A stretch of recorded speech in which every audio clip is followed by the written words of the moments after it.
bantu subscribe, like, and share ya. Dan selalu bunyikan loncengnya.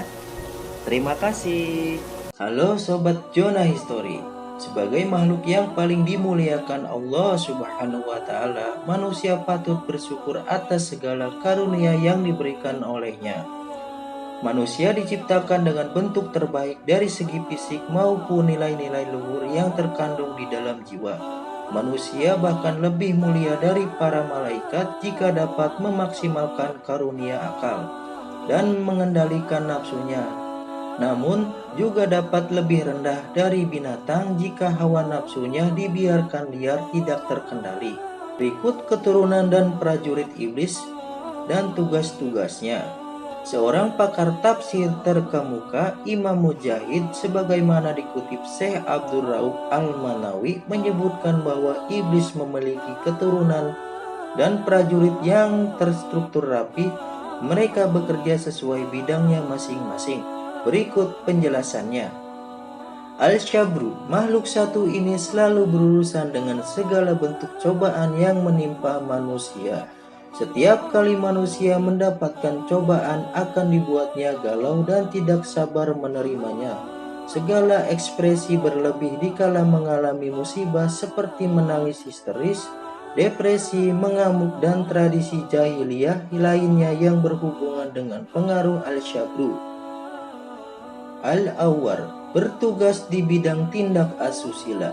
Cucu iblis inilah yang mengajak manusia melakukan hubungan seks bebas dengan lawan jenis. Al-Awwar mampu memberikan tegangan tinggi di bagian kemaluan pria dan wanita untuk menambah gairah melakukan hubungan terlarang. Al-Saud, inilah mungkin cucu iblis yang paling berhasil di bidangnya. Cucu iblis yang satu ini bekerja di bagian pemberitaan. Ia berperan meracuni sebuah berita dengan penuh kedustaan. Maraknya penyebaran isu-isu yang tidak jelas dasar kebenarannya merupakan andil besar dari cucu iblis yang satu ini. Al-Dasim berperan menghancurkan keharmonisan rumah tangga pasangan suami istri. Pengaruhnya akan semakin cepat menjalar jika suami hendak memasuki rumah tanpa terlebih dahulu mengucapkan salam terhadap keluarga yang ada di dalam rumah atau tidak dalam kondisi berzikir. Al-Jalanbur, ia selalu standby di pasar-pasar. Cucu iblis satu ini yang membuat para pembisnis di pasar rentan melakukan tindak penipuan dan kecurangan dalam bertransaksi. Janji-janji palsu pedagang terhadap konsumen merupakan tipu daya dari Al-Jalanbur. Al-Walhan, keturunan iblis satu ini bertugas mengganggu urusan bersuci manusia. Setiap manusia dibuatnya selalu ragu-ragu dan was-was saat berwudu, mandi, atau aktivitas toharah lainnya. Al-Walhan mempengaruhi manusia untuk menggunakan air secara berlebihan. Al-Khanzab, anak iblis satu ini secara khusus mengganggu sholatnya manusia. Anak cucu Nabi Adam alaihi salam dibuatnya malas sholat, melanggar etika sholat, melakukan hal-hal yang dapat membatalkan sholat, tidak khusyuk saat sholat, dan lain-lain. Syekh Abdul Rauf Al-Manawi, Faid Al-Qadir, Juz 2, halaman 503. Masih banyak lagi beberapa tentara iblis yang bertugas membawa misi besar penyesatan terhadap manusia secara massal. Menurut satu riwayat, setiap hari iblis bisa melahirkan anak dengan jumlah besar sesuka dia.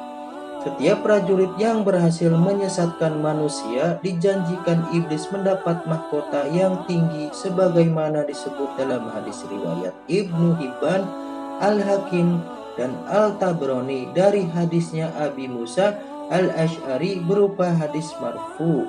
Syekh Bahruddin Al-Aini, Umdah Al-Qori, Syarh Sahih Al-Bukhari, Juz 15, halaman 168.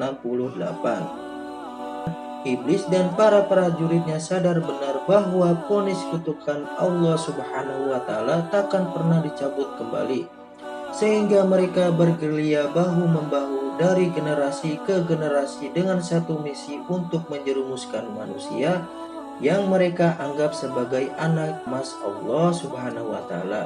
Oleh sebab itu, penting bagi manusia untuk mewaspadai gerakan mereka, di antaranya dengan memperbanyak zikir, memperbanyak sholat, rajin membaca Al-Quran, bersedekah, dan menebar kedamaian antar sesama, dan amal ibadah lainnya yang dapat membentengi manusia dari gangguan iblis.